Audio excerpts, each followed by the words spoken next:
Okay, so I saw a comment the other day that made me question humanity. Not like in a profound philosophical way, more like, did I accidentally stumble into the comments section of a sentient garbage disposal? It read, and I quote, "Being raped by BTS is not a crime, it is a dream." Now, I'm no legal scholar, but I'm pretty sure that's a crime. Unless, of course, we've redefined crime to mean enthusiastic participation in unsolicited intimacy, in which case I've been committing crimes against my couch every Sunday for years. Welcome back to my channel, where we delve into the delightfully disturbing corners of the internet, because apparently therapy is too expensive. Today, we're dissecting toxic fandom, rape culture, and consent, because apparently some people need a refresher course in basic human decency. Let's start with the comment itself. The sheer audacity. It's like saying, I want a unicorn to poop rainbows on my head. Ambitious? Sure, but also completely detached from reality. This isn't just weird, it's a symptom of a much larger problem, the normalization of rape culture, which, for those of you who skipped sex ed, is basically a society where sexual violence is excused or minimized. Think of it as the societal equivalent of saying, boys will be boys after someone sets your house on fire. It's not just wrong, it's actively dangerous.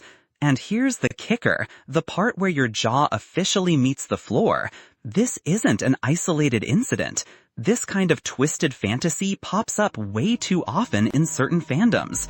It's like a petri dish of entitlement, obsession, and a complete lack of understanding of personal boundaries. It's like the internet's worst open mic night.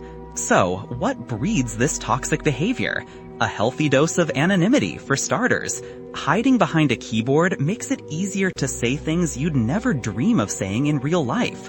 It's the digital equivalent of wearing a paper bag over your head and robbing a bank. Except instead of money, you're stealing someone's dignity. Then there's the parasocial relationship phenomenon. The delusion that you actually know these celebrities, that you're somehow entitled to their time, attention, or bodies. It's like thinking you're best friends with the cashier at your local grocery store just because they scan your avocados every week. And it's not just the idols who suffer. Toxic fandoms are notorious for harassing other fans, spreading rumors, and generally making the internet a more unpleasant place. It's like a never-ending episode of reality TV, only with less Botox and more death threats.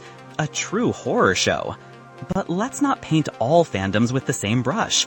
Fandom can be a beautiful thing. It can be a source of community, creativity, and shared joy. It's about celebrating what you love, not about obsessing over it to the point of mental instability. It's about shared passion, not shared delusion. The key is boundaries. Remember that these idols are human beings, not characters in your personal fanfiction. They have feelings, families, and lives outside of their carefully crafted public image. Respect that, please, for all of us. So, how do we combat toxic fandom? By speaking up, by calling out harmful behavior when we see it, by reminding each other that consent is not optional, and that no means no, even if it's coming from your imaginary boyfriend. By promoting empathy, understanding, and a healthy dose of reality, and maybe a therapist or two. Remember, folks, being a fan doesn't give you a free pass to be a terrible person. It just means you have a slightly more embarrassing hobby than the rest of us. Think of fandom as a spice. A little bit enhances the dish. Too much and you ruin the meal. Or, in this case, ruin someone's life. So, let's all try to be better fans. Let's build communities based on respect, support, and a shared love of whatever nerdy thing we're into. Let's leave the rape fantasies where they belong, in the darkest, most disturbing corners of the internet, never to see the light of day again. If you or someone you know has been affected by sexual assault, please reach out for help. There are resources available, and you are not alone.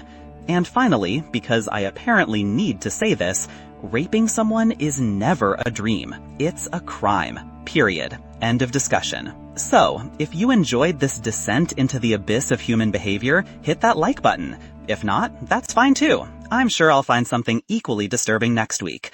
Until then, stay safe, stay sane, and for the love of all that is holy, respect each other's boundaries.